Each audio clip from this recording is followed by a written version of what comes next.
ყველა ვეტერანმა იცის, რომ აფხაზეთის ომში გია ბარამიძე რეალურად არ იბრძოდა, ძირითადად პრეს-ცენტრში იჯდა.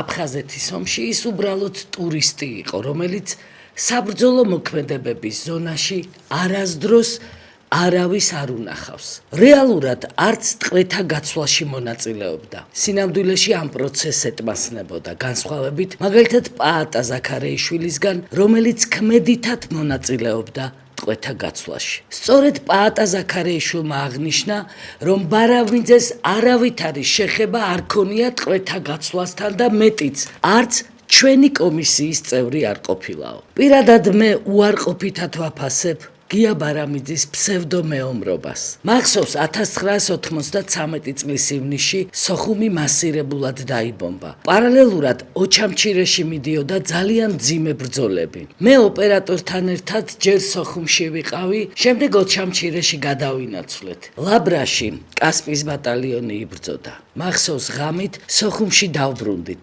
პრეს-ცენტრში ვიდეო მასალას ვამონტაჟებდით თბილისში გასაგზავნად. შემოვიდა ბარამიძე და გვეუბნება, ასეთი სროლები ლაბრაში ვერ იქნებოდა, ეს კადრები ყალბია და არ გაუშვათ ეთერშიო. თუ არა ტრიბუნალს მივმართავო. ეს გამაოგნებელი და ამავდროულად სასაცილო შანტაჟი იყო. ცხადია, მე და სოსო მარგიშვილმა პრეს-ცენტრის ხელმძღვანელმა საკადრისად უპასუხეთ და ბარამიძე უბრალოდ გაიძურწა იმ ოთახიდან. მაგრამ ჩემთვის ჯერ კიდევ იმ დროიდან იყო ნათელი, რომ ბარამიძე საქართველოს ინტერესებს არ ემსახურებოდა. ჭუბერის გზაზე გია ბარამიძეს ტყვიან ფრქვევი მოჰქონდა. არც მოხუცებს არ ეხმარებოდა, არც ბავშვებს. ამის გამო უსაყვედურე ამ ტყვიან ფრქვევის თრევას ბავშვებს დაეხმარე მეთქი და მიპასუხა. ტყვიან ფრქვევს მტერს ვერ დაუტოვებო და ამიტომაც ვერ მეხმარები ბავშვებს და მოხუცებსო. არადა ტყვიან ფრქვევი გაფუჭებული იყო. ჩხუბი დაუწყეთ ტყვიან ფრქვევს ბავშვებს როგორ ადარებ მეთქი და ჩუმად მიპასუხა. ნუ ღარ მეჩხუბები და კონსერვს გაჭმევო. იქ იმ ძიმე გზაზე საჭმელი საერთოდ არ იყო. ბალახის ბოლქვებს და მიწას ვჭამდით და უცბად აღმოჩნდა, რომ ბარამიძე ზურგჩანთაში უამრავი კონსერვი ეწყო, რასაც გზაზე ჩუმჩუმად მიირთმევდა. ეს კონსერვები არავისთვის უწილადებია. იგივე ჭუბერის გზაზე გიგა ბოკერია შემხვდა. ბარამიძისგან განსხვავებით, გიგა ბოკერიამ აფხაზეთის ომიც ღირსეულად გამოიარა და ჭუბერის გზაც. ბავშვებსაც ეხმარებოდა და მოხუცებსაც. ამას იმიტომ ვამბობ, რომ საპირისპირო, სრულიად საპირისპირო ნაპირზე მყოფ კაცსაც არასდროს არ დაუკარგავ ვაჟკაცურ და ღირსეულ საქციელს. როგორც აღვნიშნე, გია ბარამიძე ტყვეთა გაცვლას უბრალოდ ეტმასნებოდა. როცა სააკაშვილი პრეზიდენტი გახდა, მან ასევე გამოგვიცხადა ბარამიძესთან ერთად მონაწილეობდი ტყვეთა გაცვლაშიო. ესეც დიდი ტყუილია, რასაც ობიექტივის ეს ვიდეო მასალა ადასტურებს. ბესლან კობახიას, რომელიც აფხაზთა მხრიდან ტყვეთა გაცვლას ხელმძღვანელობდა, საერთოდ არ ახსოვს მიხეილ სააკაშვილის რაიმე მონაწილეობა ტყვეთა გაცვლაში. Михаил Саакашвили утверждает, что участвовал в процессе. მიხეილ სააკაშვილი ირწმუნება, რომ ტყვეთა გაცვლაში მონაწილეობდა. Но на моей памяти я не помню, чтобы Михаил Саакашвили какое-то участие вообще принимал в этих делах. ჩემს მეხსიერებაში მე არ მახსოვს, რომ მიხეილ სააკაშვილს საერთოდ რაიმე მონაწილეობა მიიღო ამ საქმეებში. ილია გუნიაც მონაწილეობდა ტყვეთა გაცვლაში და არც მას სმენია სააკაშვილის ტყვეთა გაცვლაში რაიმე монაწილეობის შესახებ. Михаил Саакашвили когда-либо участвовал в процессе обмена пленных? მიხეილ სააკაშვილი ოდესმე თუ მონაწილეობდა ტყვეთა გაცვლაში.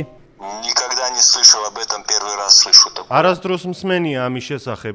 პირველად მესმის ამგვარი რამ. გია ბარამიძემ პირველი განცხადების შემდგომ არაერთი აბდაუბდა განმარტება გააკეთა, მაგრამ აზრი უცვლელად დატოვა. ის ამბობს, რომ ქართველები აფხაზ ტყვეებს ხრეტდნენ. ეს გამაოგნებელი ტყუილი და ბოროტიცილის წამება. ნებისმიერ ომში ხდება უბედურება, არის ცალკეული შემთხვევები, როცა ადგილი აქვს აშკარა დანაშაულს. მაგრამ ასეთი შემთხვევები ყოველთვის ორმხრივია. აფხაზეთის ომში კი ასეთი შემთხვევები საერთოდ თითზე ჩამოსათვლელი თუ იყო. აფხაზეთის ომი 13 თვე და 13 დღე გაგრძელდა. პირველი ტყვეები 2 კვირაში გაიცვალა. მას შემდეგ ტყვეები ყოველ 3 და ზოგჯერ 4 კვირაში იცვლებოდა. 13 თვის განმავლობაში ტყვეები დაახლოებით 20 ჯერ გაიცვალა. ეს ინტენსივობა ადასტურებს, რომ ჩვენ ტყვეებს არ ხვრეტდით და გია ბარამიძე უბრალოდ სრუობს.